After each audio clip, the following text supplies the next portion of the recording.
Student, आपका mind blowing classes में स्वागत है। आज हम आपको नाभिक स्नेही प्रतिस्थापन क्रिया पढ़ाएंगे SN1 और SN2। बहुत इंपॉर्टेंट रिएक्शन है SN1 SN2। बोर्ड एग्जाम में इसकी मैकेनिज्म भी आती है, तो आपको मैकेनिज्म भी बताएंगे। और ये न्यूक्लियोफिलिक सब्स्टिट्यूशन रिएक्शन होता क्या है, इसमें एक न्यूक्लियोफिलिक रिएजेंट हटता है और दूसरा न्यूक्लियोफिलिक उसमें जुड़ जाता है। कौन हटेगा कौन जुड़ेगा? अगर उस जुड़े हुए एल्किल हैलाइड्स में आने वाला न्यूक्लियोफिलिक स्ट्रांग है तो वो वीक न्यूक्लियोफिलिक को उसके स्थान से हटा देता है। जिससे हमने इसमें लिख रखा है RH। ये एल्किल हैलाइड है, इसमें एक न्यूक्लियोफिलिक आया, अटैक किया, तो इस कार्बन एटम पे अटैक करेगा, न्यूक्लियोफिलिक X यहाँ से निकल जाएगा और दूसरा न्यूक्लियोफिलिक उसमें जुड़ जाएगा। जो निकलेगा उसको हम लीविंग ग्रुप कहते हैं और जो जुड़ेगा उसको न्यूक्लियोफाइल कहते हैं। तो ये न्यूक्लियोफाइल है और ये लीविंग ग्रुप हो गया। दो टाइप की होती है SN1 और SN2। तो नाभिक स्नेही प्रतिस्थापन क्रिया दो प्रकार की होती है, एक को कहते हैं SN1 और एक को SN2। SN1 का मीन्स होता है न्यूक्लियोफिलिक सब्स्टिट्यूशन रिएक्शन यूनिमालिकुलर। यूनिमालिकुलर मतलब एक अणु को जिसकी कोटि एक हो या वन अणु हो, वन मालिकुलरिटी का रिएक्शन हो, और दूसरे का नाम है nucleophilic substitution reaction of by molecular. By molecular यानी द्वि अणु का क्रिया भी कह सकते हैं, इसको द्वि अणु का क्रिया भी कहेंगे। सेकेंड ऑर्डर की रिएक्शन होती है और ये फर्स्ट ऑर्डर की है। Nucleophilic substitution of first order and nucleophilic substitution of second order. तो first order and second order. एक रिएक्शन हमने यहाँ लिखा, जैसे CH3Cl हमने यहाँ R लिया था, यहाँ एल्किल ग्रुप ले लिया, एक कुछ केव से कराया वाटर, या इसमें एक पोलर प्रोटिक सॉल्वेंट भी लेंगे जो क्या करता है, जिसके डाइलेक्ट्रिक कांस्टेंट वैल्यू से इसका जो CX बॉन्ड है ये इसको वीक कर देता है। इसका रोल केवल इतना ही है कि इस बॉन्ड को कमज़ोर कर देगा, लगभग 80% कमज़ोर कर देता है, जिससे आसानी से न्यूक्लियोफिलिक अटैक करने पर ये टूट जाता है। ये रिएक्शन लो स्टेप पे होती है, लो टेम्परेचर पर होगी। तो रिएक्शन का जो रेट है वो इंटरमीडिएट पर डिपेंड करेगा। SN1 का जो इंटरमीडिएट होता है वो कार्बोकेटायन होता है और SN2 का जो इंटरमीडिएट होता है वो ट्रांजिशन स्टेट होती है। तो अब हम चलेंगे SN1 और SN2 के कुछ पॉइंट्स हैं जिनको आपको समझना है। SN1 2 स्टेप की रिएक्शन होगी, इसमें कार्बोकेटायन जनरेट होगा। कार्बोकेटायन यानी टर्सरी ब्यूटिल कार्बोकेटायन होगा, एथिल कार्बोकेटायन होगा, आइसोप्रोपिल कार्बोकेटायन यानी कार्बोकेटायन जनरेट होता है। इसका इंटरमीडिएट मध्य पद में कार्बोकेटायन बनता है। वीक न्यूक्लियोफाइल इसमें रिएक्शन में भाग लेते हैं, जैसे वाटर NH3 वीक न्यूक्लियोफाइल।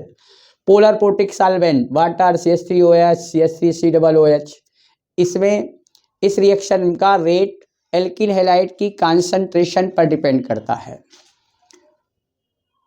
अगला स्टेप फर्स्ट ऑर्डर की रिएक्शन होती है। अगला इसकी क्रियाशीलता 3 डिग्री 2 डिग्री 1 डिग्री 1 डिग्री। इसके बाद मेथिल सुपर कार्बन कंपाउंड से हो तो मेथिल क्लोराइड, मेथिल ब्रोमाइड, तो 3 डिग्री की सबसे ज़्यादा होती है, यानी 3 degree कार्बो alkyl halide SN1 reaction आसानी से देते हैं और कार्बोकेटायन अधिक स्टेबल उसका मिलता है इंटरमीडिएट। इसमें रेशमीकरण होता है, आइसोमराइजेशन शो करता है। 3 डिग्री प्योर है तो SN1 देगा। अगर न्यूट्रल न्यूक्लियोफाइल है तो समझ लीजिए उसमें SN1 होगा, और अगर निगेटिव न्यूक्लियोफाइल है Cl- OR- OH- तो उसमें SN2 होगी। SN2 रिएक्शन 1 स्टेप की होती है, ट्रांजिशन स्टेट इसमें फॉर्मेशन होता है मध्य पद पर, स्ट्रॉन्ग न्यूक्लियोफाइल की प्रेजेंस में होता है। पोलर प्रोटिक सॉल्वेंट यूज करते हैं, जैसे एसीटोन हो गया, ईथर हो गया, डाइथिल ईथर हो गया। DMF, ये DMF क्या होता है?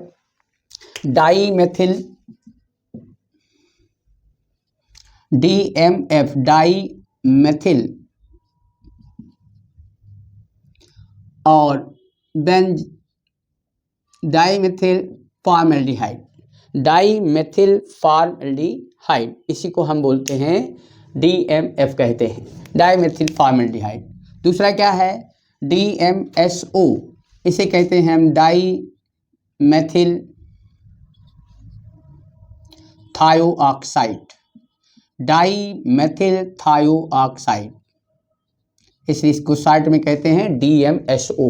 इसको क्या बोलते हैं DMF, डाई मेथिल फॉर्मल्डिहाइड। तो ये polar protic solvent, polar aprotic solvent है और इसमें polar protic solvent. Polar protic जो H+ आयन रिलीज करे से पोलर प्रोटिक, और पोलर एप्रोटिक, पोलर एप्रोटिक का मतलब जिसमें H आयन ना मिले उसे पोलर एप्रोटिक सॉल्वेंट कहेंगे। इस रिएक्शन का रेट एल्किल हैलाइड और न्यूक्लियोफिलिक दोनों पर डिपेंड करता है, दोनों की कॉन्सेंट्रेशन पर। सेकेंड ऑर्डर की रिएक्शन होती है, इसकी क्रियाशीलता 1 degree 2 degree 3 degree alkyl halide देते हैं। इस ये प्रतिलोम प्रतिक्रिया होती है। 1 degree pure alkyl halide SN1 reaction देता है। तो इस तरह से आपको ये पॉइंट SN1 SN2 में जो डिफरेंट है आपको तैयार रखना है। दोनों रिएक्शन लो टेम्परेचर पर होती हैं। दोनों रिएक्शन में जो टेम्परेचर होगा वो लो होगा। हाई टेम्परेचर इसी में कर दो तो ये E1 E2 हो जाएंगे। यहाँ हम पढ़ रहे हैं SN1 SN2 nucleophilic substitution SN1 and SN2।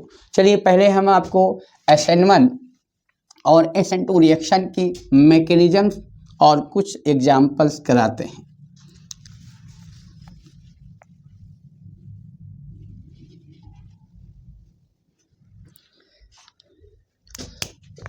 SN1 reaction,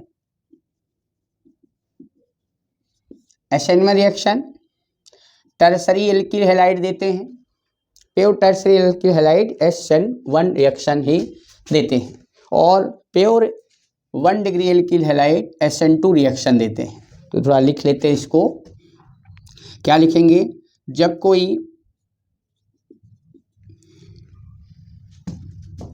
3 degree alkyl halide की रिएक्शन, 3 डिग्री एल्किल हैलाइड की रिएक्शन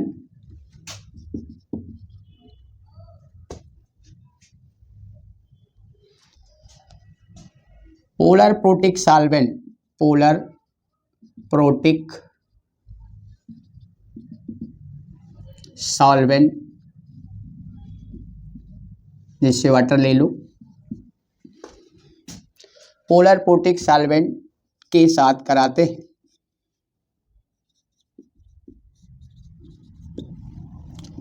तो SN1 रिएक्शन होती है। और इसमें वीक न्यूक्लियोफाइल भी प्रेजेंट किया जाता है। वीक न्यूक्लियोफाइल अटैकिंग ग्रुप होता है। SN1 रिएक्शन होती है और वीक न्यूक्लियोफाइल KOH ले लो, एक्वस सोल्यूशन में लेना है तो वीक ही कहलाएगा ये जब एक्वस में होगा या वाटर ले लेते हैं, वाटर से ही करा सकते हैं। वीक न्यूक्लियोफाइल की प्रेजेंस में होती है।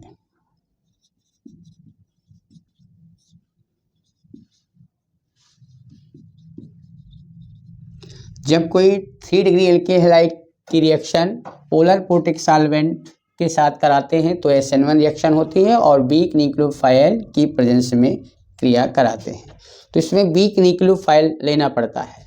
जैसे लेते हैं अब CH3 CH3 CH3 Br, और इसकी रिएक्शन हम KOH से करा दें, aqueous solution polar protic solvent लिए ले रहे हैं। क्या करेगा ये CH3 CH3 ये लिख दिया और KBr बन गया। कैसे बना है इसे देखते हैं। इसकी मैकेनिज्म क्या है। इसकी मैकेनिज्म बोर्ड एग्जाम में इंटरमीडिएट में आती है तो इसको समझना भी है। चलिए अब इसकी मैकेनिज्म को जानते हैं। ये है हमारा tertiary alkyl bromide, low temperature पर पोलर प्रोटिक सॉल्वेंट ले लिया। इसका काम है इस बॉन्ड को, RX बॉन्ड को 80% वीक कर देता है, कमजोर कर देता है, जिससे आसानी से टूट जाता है और कार्बोकेटाइन प्राप्त होता है। और ये 3 डिग्री कार्बोकेटाइन है, हाईली स्टेबल होता है। तो इस क्रिया में कार्बोकेटायन जनरेट होता है। यहाँ आपने इसके SN1 में लिख रखा, तो ये देखिए कार्बोकेटायन बन गया। और जो इसका सेकेंड स्टेप है, इस कार्बोकेटायन में न्यूक्लियोफाइल पुनः अटैक करेगा, तो ये रिएक्शन फास्ट होगी और ये रिएक्शन स्लो होगी। तो स्लो रिएक्शन से रेट देखा जाता है, किसी रिएक्शन का रेट स्लो स्टेप से देखते हैं। तो ये स्लो स्टेप है और ये फास्ट स्टेप है, तो फास्ट स्टेप है। ये तो दो आयन के भी रिएक्शन फास्ट होती है, तो ये रिएक्शन फास्ट हो गई। तो इस तरह से ये न्यूक्लियोफाइल अटैक कर गया और डायरेक्ट सीधे सामने से अटैक करके प्रोडक्ट को बना लेता है। वैसे SN1 में 2 प्रोडक्ट बनते हैं, एक बनता है बैक साइड से और एक सामने से अटैक करता है। इसके लिए और आगे देखते हैं क्या क्या इसमें प्रोसेस होगा।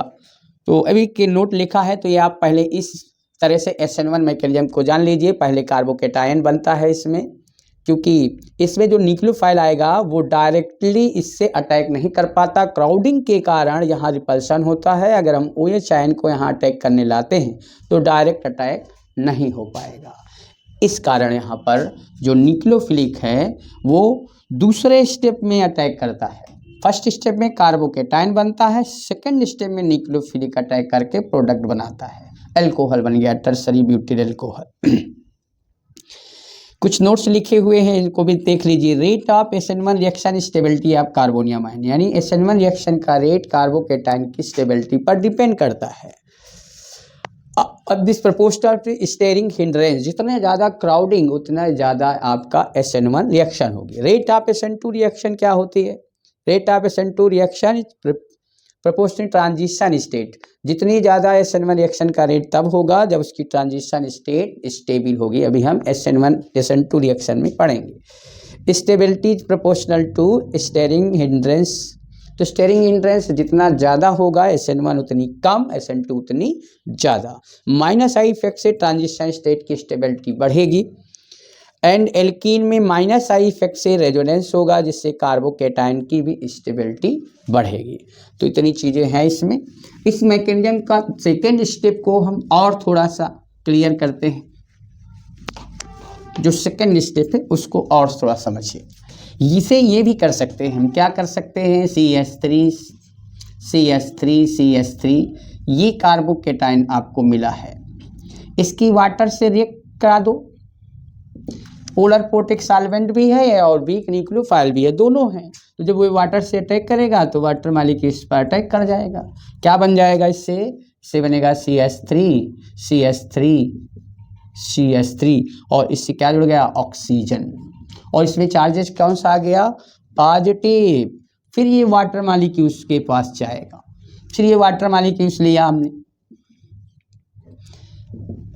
इसमें ऑक्सीजन में पॉजिटिव चार्ज है, हाईली अनस्टेबल।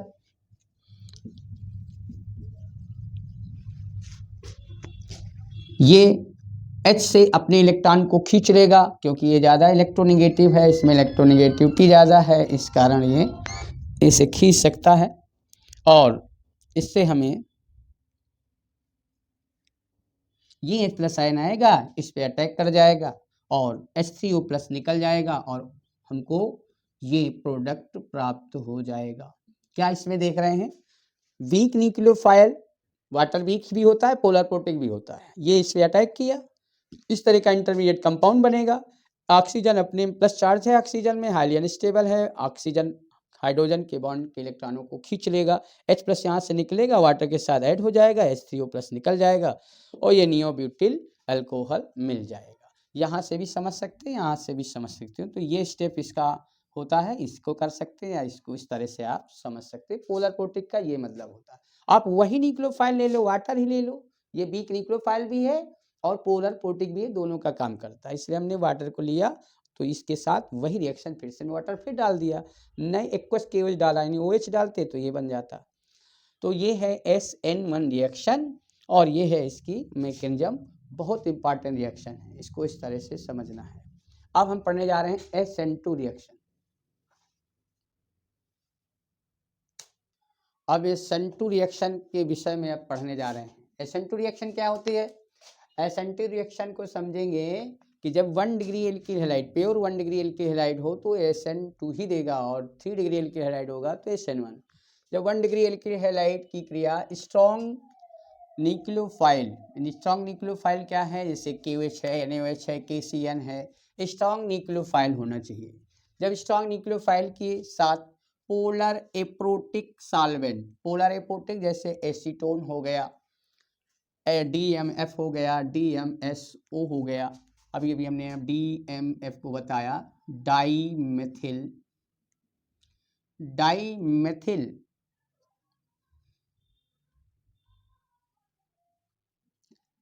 बेंजाइलमेथिल फॉर्मेल्डिहाइड, इसको कहते हैं DMF, और दूसरा है DMSO, इसका क्या फार्मूला है, डाईमेथिल थायोऑक्साइड, डाईमेथिल थायोऑक्साइड।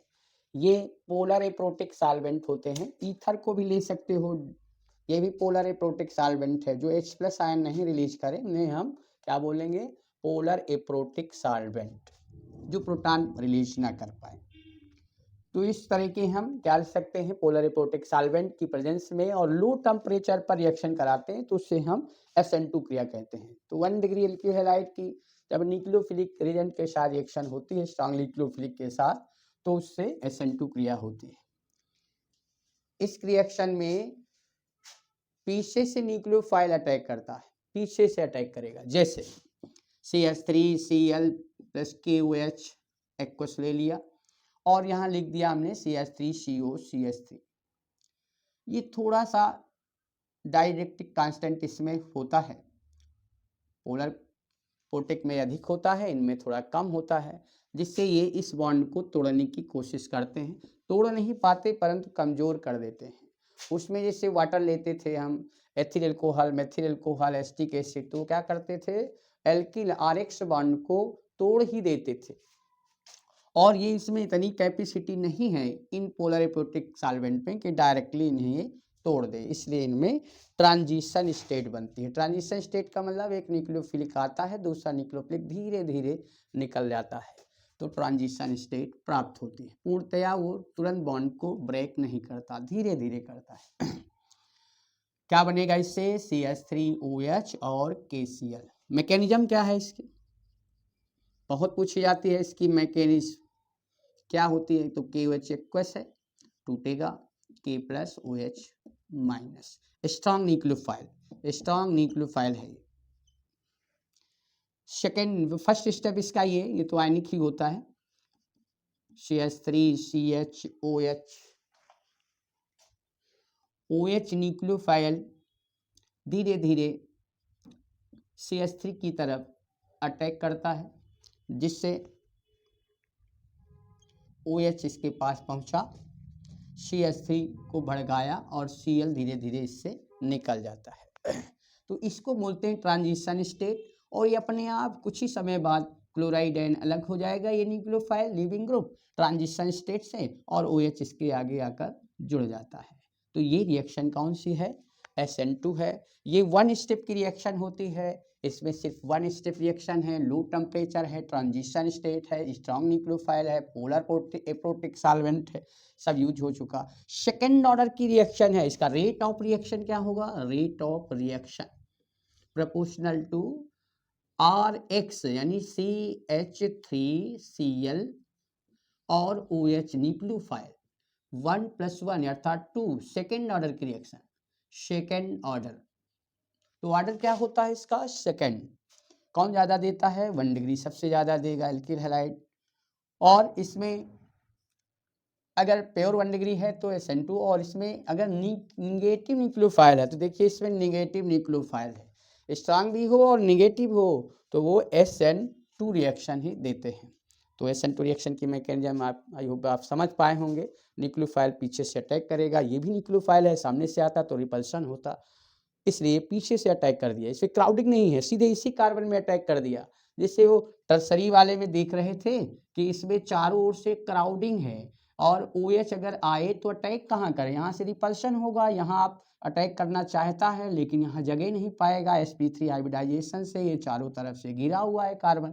जिस कार्बन में अटैक करना चाहता है वहाँ क्राउडिंग के कारण, स्टेरिंग हिंड्रेंस के कारण वो घिरा हुआ है, अटैक करने को जगह ही नहीं मिल रही है, इसलिए यहाँ पर कार्बोनियम आयन जनरेट होता है और इसमें डायरेक्टली अटैक करने के लिए कोई दिक्कत नहीं है, इसलिए सीधे सीधे अटैकिंग हो जाती है। तो सीधे सीधे अटैक कर दिया, Cl निकल गया और पहले ट्रांजिशन स्टेट बना और फिर इसके बाद प्रोडक्ट चेंज हो जाता है, प्रोडक्ट में बदल गया। तो इसमें रेट किस पर डिपेंड करता है? एल्किल हैलाइड की सांद्रता पर और न्यूक्लियोफिलिक की सांद्रता पर, दोनों पर डिपेंड करता है। तो इस तरह से SN2 के प्रोसेस को इसमें समझा और SN1 वाले में SN1 को समझा। अब कुछ उदाहरण हम बहुत सारे एग्जाम्पल करेंगे, उसमें SN1 SN2 पहचानेंगे। चलो तो आगे करते हैं। चलो अब बेटा इस वीडियो को यहाँ से बंद करते हैं और सेकेंड पार्ट में हम NCERT के SN1 SN2 के क्वेश्चन कराएंगे। तो सेकेंड वीडियो को अब आपको देखना होगा, अब अगली वीडियो में आपको बताएंगे।